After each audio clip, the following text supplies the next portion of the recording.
Hello नमस्कार दोस्तों, मैं Akhilesh Kumar day dream classes में आप सभी का स्वागत करता हूं। और आज 13 दिसंबर की जो प्रमुख बातें उन पर हम लोग बात करेंगे। आज की तारीख में क्या क्या कुछ खास था और कहां पर इतिहास में मैं कहता हूं कि दोस्तों वर्ल्ड, इंडिया और राजस्थान में तीनों से रिलेटेड छोटी सी वीडियो आप लोगों के लिए लेकर आता हूं। अगर यदि वीडियो अच्छी लगती है दोस्तों तो लाइक शेयर और कमेंट्स करना और हमारे चैनल को सब्सक्राइब करना ना भूलना, डे ड्रीम क्लासेज। चलिए भाई शुरू करते हैं आज की कथा को। आज की रामायण को हम लोग अभी स्टार्ट करने वाले हैं। आ जाओ भाई क्लासेज में फटाफट। ये लीजिए भाई, 13 दिसंबर की क्या मनाया गया था। सबसे पहली बात करते हैं हम लोग कि 13 दिसंबर को कौन सा दिवस मनाया जाता है। तो दोस्तों यहां पर मैं आप लोगों को दिखा दूं, यहाँ पर दोस्तों दो दिवस हमारे मनाए जाते हैं। एक दिवस का नाम है दोस्तों, इसे कहा जाता है राष्ट्रीय अश्व दिवस, राष्ट्रीय घोड़ा दिवस या राष्ट्रीय अश्व दिवस आज के दिन मनाया जाता है। क्यों मनाया जाता है दोस्तों? ताकि दोस्तों हम लोग क्या करें, घोड़ों का योगदान, क्या दोस्तों यहां पर लिखना, ये घोड़ों के योगदान के लिए मनाया जाता है। घोड़ों के योगदान के लिए कि हमारे देश में, हमारे यहाँ पर घोड़ों का कितना योगदान है। दोस्तों आप लोगों ने पता होगा, जब महाराणा प्रताप का जब हल्दी घाटी का युद्ध हुआ था तो उसके अंदर महाराणा प्रताप का एक घोड़ा था जिसका नाम था चेतक। क्या नाम था भाई? चेतक नाम था। उस चेतक नाम को छापना भाई, चेतक था उसका नाम। क्या नाम था? चेतक था महाराणा प्रताप का घोड़ा, जिसने दोस्तों हल्दी घाटी के युद्ध में लड़ाई की थी चेतक ने। और चेतक का जो प्राण, महाराणा प्रताप जी का जो मूल नाम था वो क्या था? उनके मूल नाम का नाम ध्यान रखना दोस्तों। प्रताप का जो मूल नाम था, उनका मूल नाम था दोस्तों कीका। लोग इन्हें क्या कहकर पुकारते थे? कीका कहकर पुकारते थे। अगर यदि इन्हीं में मैं थोड़ी सी और आगे बात कर लूं दोस्तों, तो यहाँ पे एक चीज और आप लोग नोट करना यहाँ पर कि दोस्तों इनके हाथी का नाम क्या था। अगर यदि हाथी की बात करो तो दोस्तों राम प्रसाद। क्या नाम था भाई? राम प्रसाद इनके हाथी का नाम था, राम प्रसाद। ये भी आप लोग याद रखना। इसी के साथ में दोस्तों नेशनल कोको डे, ये लो भाई, कुछ मीठा हो जाए, कुछ कोको हो जाए। और यहां पर आप लोगों को ये कोको दिख रहा होगा। आज के दिन यानी कि 13 दिसंबर को ही नेशनल कोको डे मनाया जाता है दोस्तों। विदेशों में बहुत ज्यादा प्रचलन में है ना, विदेशों, लेकिन हमारे इंडिया में भी कम नहीं है। हमारे इंडिया में कम है क्या? ये बताओ, कोको कहां कम है हमारे इंडिया में? इंडिया में भी अच्छी मात्रा में हम लोग क्या करते हैं, कोको लेते हैं ना। हर कहीं पर भी जाओ बस भाई एक तो हमारे पास में क्या चाहिए, कोको चाहिए। अगर इनकी बात करो दोस्तों तो दोस्तों ये गर्म पदार्थ है। क्या है? एक गर्म पदार्थ है, यानी गर्म कोको का आनंद लेने के लिए, किसका? गर्म कोको का आनंद लेने के लिए समर्पित है दोस्तों। इसके लिए हम लोग क्या मनाते हैं आज के दिन? नेशनल कोको डे मनाते हैं, यानी कि राष्ट्रीय कोको दिवस आज के दिन मनाया जाता है 13 दिसंबर को। चलिए भाई आगे बात करते हैं हम लोग। आगे अगर यदि बात करो, यहाँ पे आप लोगों को ये एक यूनिवर्सिटी है। क्या है भाई? यूनिवर्सिटी है। इस यूनिवर्सिटी का नाम क्या है? कमेंट सेक्शन में जल्दी से छाप के दो। मैं इनके बारे में बताता हूं दोस्तों। इस यूनिवर्सिटी का जो मूल नाम है वो क्या है और दूसरा किस नाम से इसको बुलाते हैं, इसी के साथ में ध्यान रखना। अगर दिन की बात करें तो यूनिवर्सिटी की स्थापना की, तो दोस्तों यूनिवर्सिटी की जो स्थापना है वो किसने की थी? स्थापना की गई थी दोस्तों पंडित मदन मोहन मालवीय के द्वारा। किनके द्वारा? पंडित मदन मोहन मालवीय जो है इनके द्वारा इनकी स्थापना की गई थी। लेकिन इनका जो उद्घाटन है, इनका उद्घाटन किया था दोस्तों प्रिंस ऑफ वेल्स ने। किसने उद्घाटन किया था? इसका उद्घाटन किया था भाई प्रिंस ऑफ वेल्स ने। इसका उद्घाटन किया था प्रिंस ऑफ वेल्स ने, प्रिंस ऑफ वेल्स ने।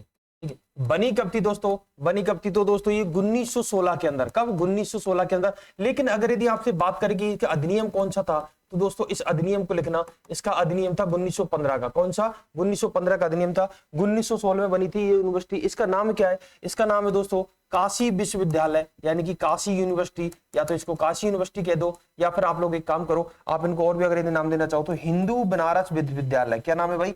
हिंदू बनारस विश्वविद्यालय। हिंदू बनारस विश्वविद्यालय। और है कहां पर भाई दोस्तों? विश्वविद्यालय है कहां पर दोस्तों? ये दोस्तों बनारस के अंदर है। ये कहां पर है? बनारस के अंदर है, बनारस काशी के अंदर है। ये दोस्तों बाबा विश्वनाथ की नगरी, बाबा विश्वनाथ की नगरी जो बनारस है वहां पर यूनिवर्सिटी है, हिंदू बनारस विश्वविद्यालय। अगर यदि आप लोग बात करो दोस्तों बाबा विश्वनाथ की जो नगरी है काशी की, उसके अंदर क्या क्या प्रमुख है, उन चीजों पर भी मैं अभी आप लोगों से बात करने वाला हूं। यहीं पर मैं आप लोगों से इसी की मैटर में बात करूंगा। तो दोस्तों यहाँ पर लिख लेना बाबा विश्वनाथ की नगरी। क्या? बाबा विश्वनाथ की नगरी। ठीक है। अब जब बात आई गई है भाई यूपी की, तो दोस्तों ये यूपी के अंदर है। कहां पर है? यूपी यानी कि उत्तर प्रदेश के अंदर है। जब उत्तर प्रदेश की बात आई गई है तो उत्तर प्रदेश के बारे में भी आप लोगों से बात कर लेता हूं। यूपी की कौन कौन सी बातें प्रमुख है, कौन कौन से प्रमुख स्थल है, कौन कौन से हमारे पास में इंपॉर्टेंट चीज है, नेशनल पार्क है, उन सभी के बारे में बात कर लेता हूं एक ही बार में। ये लीजिए भाई, अगले वाले पेज में आपको आप लोगों को दिख रहा होगा दोस्तों, ये रहा भाई, वेलकम टू दुधवा। ये क्या है भाई? दुधवा नेशनल पार्क है, यानी कि दुधवा राष्ट्रीय उद्यान है। ये कहां पर है दोस्तों? ये यूपी के अंदर है। कहां पर है? यूपी के अंदर है। तो यूपी के अंदर कौन सा नेशनल पार्क है? दुधवा नेशनल पार्क है। उसी के साथ में दूसरा आप लोग ध्यान रखना, एक दोस्तों पीलीभीत टाइगर रिजर्व। क्या है भाई? ये है भाई दोस्तों पीलीभीत टाइगर रिजर्व, ये भी कहां पर दिखाई देता है, यूपी के अंदर दिखाई देता है पीलीभीत टाइगर रिजर्व। इसी के साथ में एक टाइगर रिजर्व और है जिसका नाम है आमानगढ़। क्या नाम है, आमनगढ़ टाइगर रिजर्व, ठीक है, अमानगढ़ टाइगर रिजर्व, ठीक है, ये भी यहां पर है टाइगर रिजर्व, ये भी यहीं पर आप लोगों को यूपी में के अंदर दिखाई देता है। ये देखो दोस्तों, ये टाइगर रिजर्व के अंदर देख रहे हो टाइगरों को, अब आएगा टाइगर तब देखता हूं, ये भागेंगे यहां से, ये भागेंगे यहां से, अभी टाइगर को आने दो। ये दोस्तों यहाँ पे आप लोगों को जो विश्व के 7 अजूबों में से एक है जिसे हम लोग ताजमहल कहते हैं, ये भी कहां दिखाई देता है, यूपी आगरा के अंदर यहाँ पर दिखाई देता है ताजमहल, विश्व के 7 अजूबों में से एक है, ठीक है। चलिए ये लो, ये आ गया भाई आमगढ़ का, ये है भाई टाइगर, ये कौन है भाई, टाइगर है। इस टाइगर की आंखें तो देखो, इसकी आंखें कैसी है भाई, और इसका मुंह देखो भाई, इसका मुंह देखो, बिल्कुल ये टाइगर बिल्कुल भाई साहब भयानक रूप ले रहा है, भयानक रूप ले रहा है, ये बस झपटने के लिए तैयार है, कोई इसके सामने आ जाए बस ये झपटने के लिए बिल्कुल तैयार है। ये टाइगर है भाई, ये कौन है, टाइगर, आमगढ़ आमनगढ़ जो टाइगर रिजर्व है वहां का।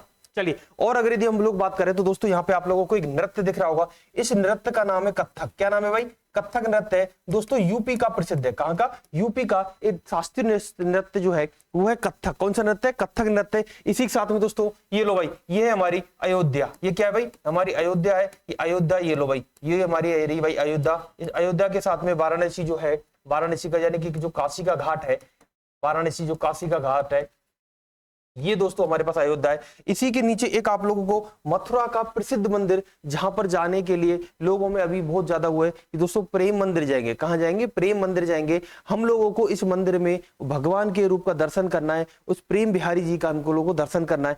प्रेम मंदिर जो है वो दोस्तों कहां पर दिखाई देता है, मथुरा के अंदर है। कहां पर है, मथुरा के अंदर है प्रेम मंदिर, मथुरा से थोड़ी दूरी पर है ना, मथुरा से थोड़ी सी दूरी पर प्रेम मंदिर स्थित है। जाओ भाई, एकदम बहुत अच्छी जगह है, प्रेम मंदिर है। इसके साथ में अयोध्या वाराणसी है। इसी के साथ में अगर और आप लोग बात करो तो इसे हम लोग बाबा विश्वनाथ की नगरी कहते हैं। इसके बाद में ये लो भाई, आजकल जो ट्रेंड में चल रहा है ना, आजकल जो ट्रेंड में चल रहा है उन चीजों को मैं डेली आप लोगों से इसी चीज पर बात करता हूं कि आज के ट्रेन में क्या रहने वाला है, उस चीज के बारे में। दोस्तों यहाँ में हमारे जो देश का जो राष्ट्रगीत है, हमारे जो देश का जो राष्ट्रगान है, वो मैंने आप लोगों के लिए लेके आया हूँ। हाँ, ये मुझे पता है कि काफी बच्चों को अभी ये चीज नहीं पता होगा। अभी अगर किसी बच्चे से पूछ लिया जाए कि तुम पूरा राष्ट्रगीत गा सकते हो क्या, तो मैं कह रहा हूँ कि 90% बच्चे उसको नहीं गा सकते, भूल चुके।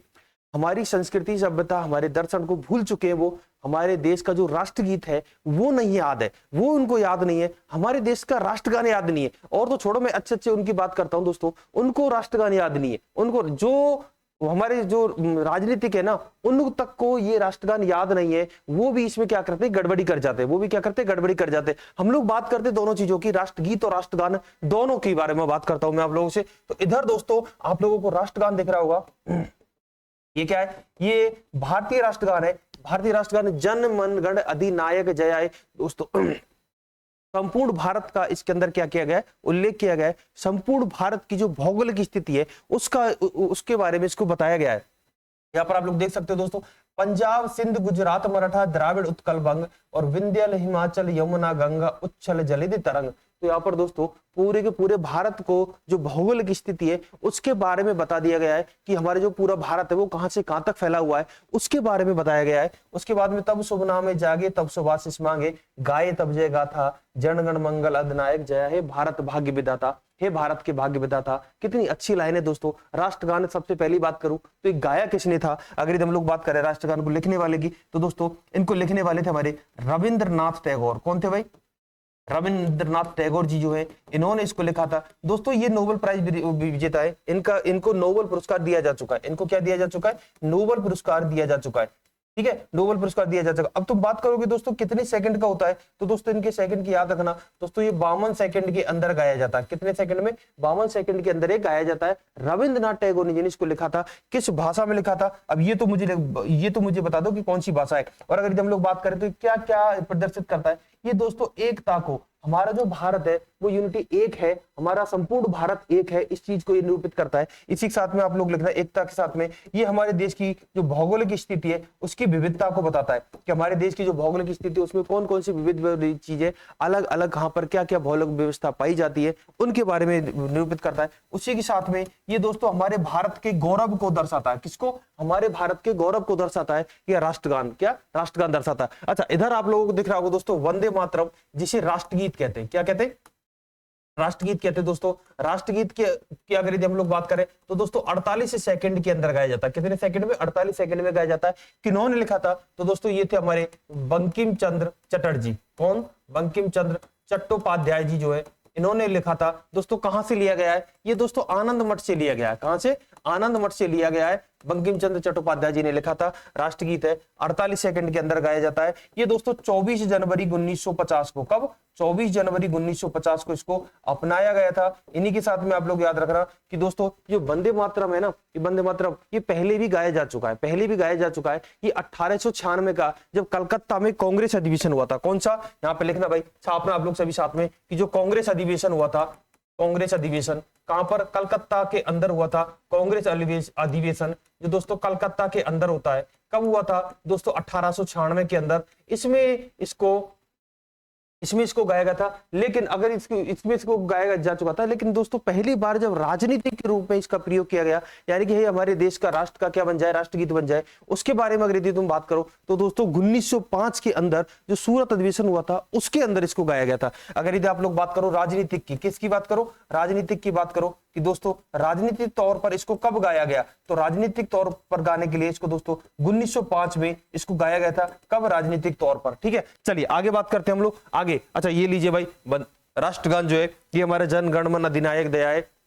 ये हमारे इंडिया का जो फ्लैग है उसके अंदर आप लोगों को 3 कलर दिखाई देते हैं। दोस्तों इन इंडिया के फ्लैग के अंदर इन तीनों कलरों का महत्व क्या है? ये तीनों कलर क्या प्रदर्शित करते हैं? ये दोस्तों ऊपरी ऊपर आप लोगों को दिख रहा होगा, ये दोस्तों केसरिया रंग है। कौन सा है? ये दोस्तों केसरिया रंग है। इसके नीचे दोस्तों एक सफेद रंग देखे, सफेद रंग है बीच में, और नीचे नीचे दोस्तों हरा रंग है। कौन सा है? हरा रंग है। इन तीनों रंगों की जो विशेषता है वो क्या है? अगर तुम केसरिया की बात करो दोस्तों, ये साहस का प्रतीक है। किसका प्रतीक है? ये साहस का प्रतीक है। तो यहाँ पे लिखना दोस्तों, ये दोस्तों त्याग और साहस, हमारे अंदर कितना त्याग है, हमारे अंदर कितना साहस है, हमारे अंदर कितनी वो है, तो इनके बारे में कौन देता है? केसरिया रंग जो है ये हमारा प्रतीक है। ठीक है, अगर ये तुम हरे की सफेद की बात करो तो दोस्तों ये शांति का है। ये किसका है? ये शांति का है। और अगर तुम हरे की बात करो दोस्तों, हरियाली खुशहाली के प्रतीक है। हरियाली और खुशहाली का, किसका? हरियाली और खुशहाली का प्रतीक है।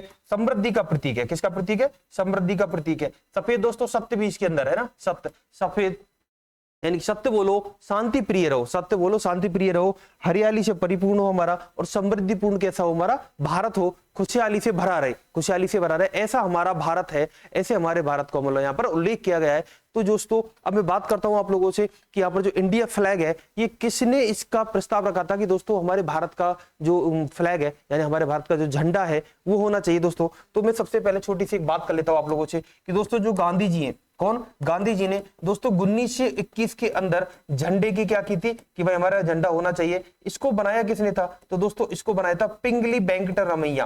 कौन? पिंगली वेंकैया। ठीक है, पिंगली वेंकटाया, इन्होंने इनको बनाया था। इन्होंने दोस्तों केवल 2 ही रंग रखे थे। कितने? 2 ही रंग रखे थे। एक रंग था हमारा, इन्होंने केवल 2 ही रंग रखे, एक रंग था हमारा हरा और एक रंग था हमारा लाल। कौन सा था? लाल। 2 रंग थे केवल, एक हरा था और एक लाल था। लेकिन दोस्तों धर्म की वजह से हम लोगों ने इसमें क्या किया, एक सफेद और जोड़ दिया। धर्म की वजह से इसमें एक सफेद कलर और जोड़ा गया, जिसके कारण हमारा ये तिरंगा बना। क्या बना? हमारा ये तिरंगा बना। तीसरा कलर जो है सफेद, वो बाद में जोड़ा गया था, वो बाद में जोड़ा गया था।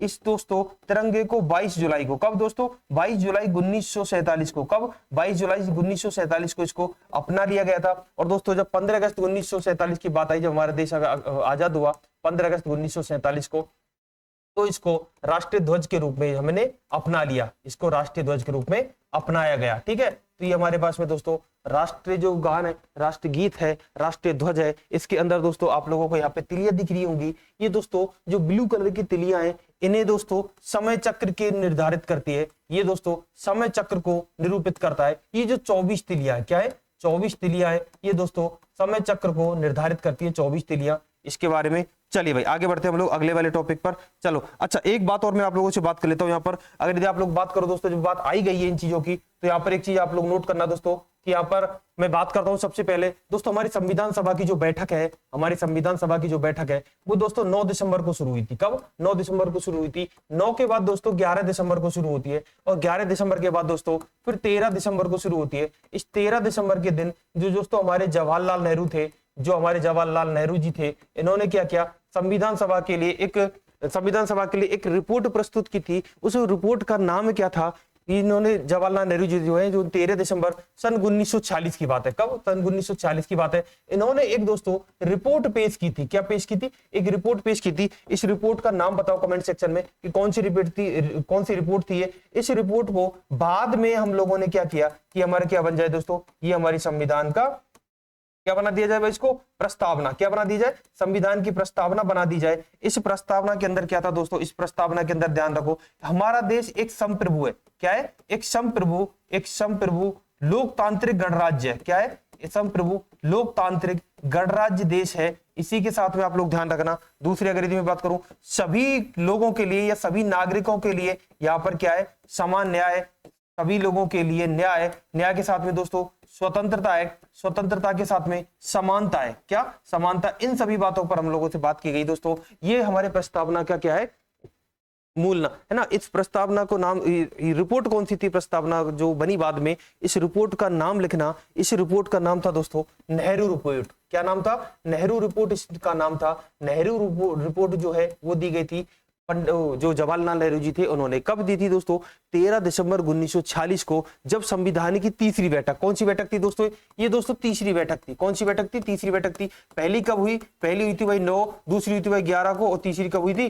ठीक है, चलिए आगे बढ़ते हम लोग, आगे कंटिन्यू करते। ये लीजिए भाई, आरपीएससी ना जीने देती है, ना मरने देती है, ना नंबर लाने देती है, ना हमें पोस्टिंग देती है ना। सबसे पहली चीज दोस्तों, एक ऐसे हैं जो केवल क्वालिफाई ही नहीं करने देते, और दूसरे ऐसे हैं दोस्तों जो क्वालिफाई तो छोड़ो, अच्छे नंबर आ जाए तब भी क्या नहीं देते। बस यही समझ जाओ, ये बहुत बड़ी बात है दोस्तों। आरपीएससी, राजस्थान लोक सेवा आयोग, अगर इनकी बात करो दोस्तों, तो राजस्थान लोक सेवा आयोग की सबसे अच्छी खासियत जो है ना, वो दोस्तों 40% का जो क्राइटेरिया है, 40% तो आप लोगों को आना ही आना चाहिए। वरना सोचो, अनपढ़ आदमी भी अगर यदि 40% से कम लाया, उसका सिलेक्शन हो गया, तो उसकी काहे की पढ़ाई? उसकी पढ़ाई है क्या? उसकी पढ़ाई नहीं है, उसकी पढ़ाई नहीं है। कम से कम 40% तो आना चाहिए। अगर मैदान में जीतना है तो तुम्हें इतना तो पढ़ना पड़ेगा, इतनी मेहनत तो तुम्हें करनी पड़ेगी। और वाकई में हमारी जो न्यू शिक्षा एजुकेशन पॉलिसी है, न्यू जो शिक्षा नीति है, नई शिक्षा नीति 2020 है, उसके अकॉर्डिंग भी काफी सारी चीजें अपडेट हुई हैं। काफी सारी चीजों में क्या आया, बदलाव आया है। काफी, जैसे भारी भरकम जो बोझ है उनको कम कर दे। बच्चों के लिए जो भारी बोझ था, जो बैग का जो वजन था, नो बैग डे, ये काफी सारी चीजों पर अच्छे भी हुए है ना, काफी सारी चीजों पर। अच्छा, यहां पर बात करूं मैं दोस्तों आरपीएससी की, किसकी?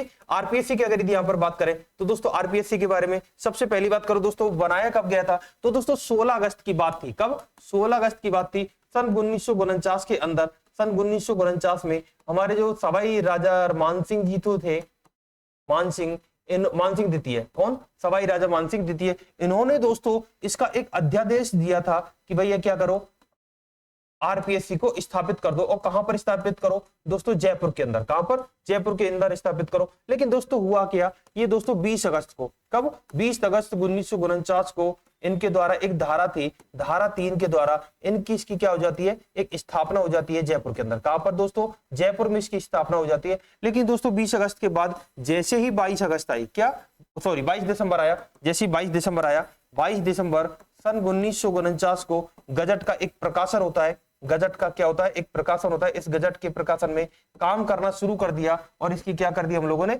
स्थापना कर दी जयपुर के अंदर। कहां पर? जयपुर के अंदर। ये केवल विचार विमर्श था। उसके बाद में इसकी धारा 3 के तहत ये कहा गया कि जयपुर में क्या होगी, इसकी स्थापना होगी। और जयपुर में स्थापना हुई थी दोस्तों कब? 22 दिसंबर 1949 को एक गजट प्रकाशन के द्वारा जयपुर में स्थापना होती है। लेकिन दोस्तों जयपुर में स्थापना तो करवा दी, लेकिन एक समिति आई थी, उस समिति का नाम था, उस समिति का नाम छापना दोस्तों पी सत्यनारायण राव कमेटी। क्या नाम था भाई?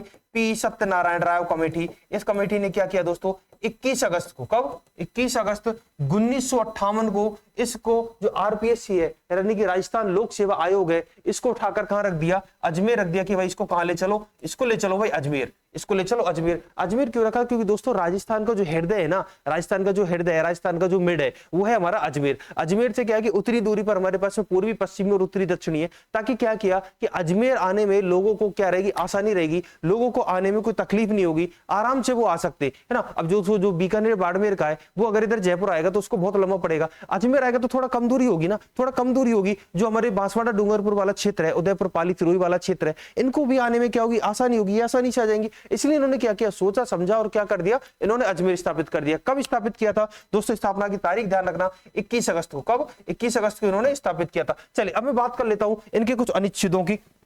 दोस्तों अगर यदि मैं 315(1) की बात करूं तो 315(1) में प्रत्येक राज्य का एक लोक सेवा आयोग होगा, प्रत्येक राज्य में एक लोक सेवा आयोग का गठन किया जाए, यानी कि प्रावधान। इसमें क्या था दोस्तों, आरपीएससी का प्रत्येक स्टेट के अंदर, कहां पर, प्रत्येक स्टेट में इसका क्या किया जाए, गठन किया जाए प्रत्येक स्टेट के अंदर। लेकिन अगर यदि दो राज्य, एक बात बताओ, दो राज्य जिनकी राजधानी एक ही है, दो राज्य, भाई कोई भी हो सकता है कि हमारे पास में दो राज्य जिसे हम लोग कहते हैं संयुक्त लोक सेवा आयोग, यानी कि JPSC, joint public service commission. क्या कहा जाता है दोस्तों, जॉइंट पब्लिक सर्विस कमीशन। अगर यदि मेरे पास में कोई भी जेपीएससी है, यानी कि जॉइंट पब्लिक सर्विस कमीशन है, यानी कि संयुक्त लोक सेवा आयोग है, संयुक्त लोक सेवा आयोग है, उनके लिए दोस्तों अगर तुम गठन करोगे तो वो आरपीएससी का नहीं, वो जेपीएससी का होता है। किसका होता है, वो जेपीएससी का गठन होगा। और वो दोस्तों अनुच्छेद हमारे पास में 315(2), कौन सा है भाई, 315(2) के तहत इसका किया जाता है। अगर तुम बात करो गठन कौन करता है, तो दोस्तों गठन के लिए यहाँ पर हमारे जो राज्यपाल जी है वो करते हैं। कौन, राज्यपाल। यहां पर लिखना भाई दोस्तों, यहां पर छापना, यहां जो गठन है वो दोस्तों राज्यपाल करते हैं, है ना। और विधि कौन बनाता है, अगर यदि तुम विधि की बात करो तो दोस्तों विधि बनाने का काम किसका है, विधि बनाने का काम है भाई विधानमंडल का। किसका काम है भाई, विधानमंडल का काम है, ठीक है। अगर यदि जेपीएससी की बात की जाए, यानी कि संयुक्त लोक सेवा आयोग की बात की जाए, तो दोस्तों संयुक्त लोक सेवा आयोग के लिए जो गठन है वो कौन करता है, कौन इनको अध्यक्षता देता है, यानी कि कौन इनके क्या करता है, नियुक्ति करता है। यानी इनकी बात करो तो दोस्तों जो राष्ट्रपति है वो करता है। इसका गठन कौन करता है, इसका गठन करेगा भाई राष्ट्रपति। कौन करेगा, राष्ट्रपति। और विधि वही बनाती है, विधि वही बनाती है। अच्छा 316 जो आर्टिकल है, अगर इसकी हम लोग बात करें 316 की, तो दोस्तों इसमें दो चीजें निकलती है। एक तो आता है दोस्तों हमारे पास में नियुक्ति का, किसका आता है, नियुक्ति का। कौन देता है, राज्यपाल जी देते हैं। कौन देता है नियुक्ति, नियुक्ति हमारे राज्यपाल जी देते हैं। अगर यदि बात करोगे तुम जेपीएससी की, यानी कि जॉइंट पब्लिक सर्विस कमीशन की, तो दोस्तों इनको नियुक्ति कौन देता है, इनको नियुक्ति देते हैं राष्ट्रपति जी। कौन देते हैं, राष्ट्रपति जी। इसी के साथ में जो 316(2) है, क्या लिख रहा हूं यहां पर, लिखना भाई, अगर यदि तुम 316(2) की अगर यदि बात करो तो दोस्तों 316(2) के अंदर, अगर यहां पर आप लोग बात करो 316(2) के अंदर, तो दोस्तों इसमें त्याग पत्र आता है। क्या आता है, त्याग पत्र आता है। जो सेम जो इनको नियुक्ति कराता है उन्हीं को क्या देते हैं, ये त्याग पत्र देते हैं। किसमें, 316(2) के अंदर। किसमें, 316(2) के। इन आर्टिकल्स को याद रखना, आने वाले जो एग्जाम है ना उसके अंदर डेफिनेटली आप लोगों से पूछा जाएगा। चलिए आगे बात करता हूं, 316(2), ये रहा भाई 316(2). इसी के साथ में 317 की अगर यदि तुम बात करो तो दोस्तों इनको पद से हटाया जाता है। क्या, इनको पद से हटाया जाता है, कदाचार वगैरह हो जाए या इनकी मृत्यु हो जाए, निधन हो जाए, तो इन पर इनको क्या है, पद से हटाया जाता है। आर्टिकल नंबर कौन सा, 317। अगर यदि बात करो 323 की, तो दोस्तों ये राज्यपाल को अपना वार्षिक प्रतिवेदन देते हैं। क्या देते हैं, वार्षिक प्रतिवेदन देते हैं। अभी रिसेंटली एक एग्जाम में पूछा गया था, 2025 का एग्जाम था, उसके अंदर पूछा गया था दोस्तों, ये अपना वार्षिक प्रतिवेदन किन्हें देते हैं। तो दोस्तों 323 की अगर यदि तुम बात करो तो दोस्तों वार्षिक प्रतिवेदन की बात आती है। और वार्षिक प्रतिवेदन किन्हें देते हैं, ये दोस्तों राज्यपाल को। किनको, राज्यपाल को देते हैं। ये किनको देते भाई, राज्यपाल को देते हैं। अब मैं बात करता हूं कि दोस्तों कौन कौन से भाग हैं जो आरपीएससी के हैं, यानी कि कौन कौन से भागों में इनको बांटा गया है। दोस्तों आरपीएससी की अगर बात करो आप लोग, तो दोस्तों कौन कौन से भाग है। सबसे पहला जो भाग है, मैं इनकी बात करता हूं भागों की, तो दोस्तों पहला भाग है, इसे प्रशासनिक भाग कहा जाता है। क्या कहा जाता है, प्रशासनिक भाग कहा जाता है। हो सकता है आपसे जो कूट मिलान के क्वेश्चन है, या मैं कहूँ कि सत्य असत्य वाले क्वेश्चन थे, उनमें आपसे पूछ सकता है कि ऑप्शन देगा, ऑप्शन देके पूछेगा कितने सत्य हैं, आरपीएससी के कितने भाग हैं और कौन कौन से सत्य हैं। अगली वाली क्लासेज में आप लोगों को इसी बारे में और डिटेल से बताऊंगा। ये लिखना भाई दोस्तों, पहला वाला जो भाग है वो प्रशासनिक भाग है। दूसरे भाग की अगर यदि तुम बात करो दोस्तों तो ये भर्ती संभाग है। क्या है, भर्ती संभाग जो भाग है ये यहाँ पर है। तीसरे संभाग की अगर यदि बात करो दोस्तों, ये परीक्षा है। कौन सा है, परीक्षा है। चौथे की अगर बात करो आप लोग तो दोस्तों लोक है। पांचवे की अगर यदि बात करो तो दोस्तों विधि है। और छठवें की अगर यदि तुम बात करो तो वो है दोस्तों हमारा शोध संभाग। ठीक है, ये हमारे 6 संभाग हैं, यानी कि 6 भाग आरपीएससी के। इन 6 भागों में इस आरपीएससी को वितरित किया गया है ताकि ये अलग अलग अपने काम को सही ढंग से, सही नीतियों से क्रियान्वित कर सके, सही सुचारू रूप से इनको संचालित किया जा सके। दोस्तों जो प्रशासनिक विभाग है इसका काम क्या रहेगा, भर्ती जो भाग है इसका जो काम है, उसकी जो नीतियां या इसका जो क्रियान्वयन है वो कौन करेगा, कैसे करेगा, उस चीज के बारे में। चलिए आगे मैं आपसे लोगों से एक पॉइंट पर और बात कर लेता हूं। अगर यदि आप लोग बात करो कि दोस्तों इनके वर्तमान कौन है, तो दोस्तों इनके वर्तमान अध्यक्ष की अगर यदि आप लोग बात करो कि इनके वर्तमान अध्यक्ष कौन है, आरपीएससी की जो चेयरमैन है वो कौन है, तो दोस्तों उनका नाम आप लोग छापना। उनका नाम है दोस्तों उत्कल रंजन साहू। क्या नाम है भाई दोस्तों, उत्कल रंजन साहू। ये दोस्तों कब बने थे, इनकी अगर यदि बात करो दोस्तों तो 2024 के अंदर। कब, 2025 के अंदर जून में बने थे। है कौन दोस्तों, ये उत्कल रंजन साहू जी जो है वो आईपीएस है 1988 बैच के। कब, 1988 बैच के आईपीएस है। आप पूछोगे कि दोस्तों आरपीएससी के जो अध्यक्ष है उनमें कितने कार्यवाहक रह चुके हैं, तो दोस्तों कमेंट सेक्शन में छापना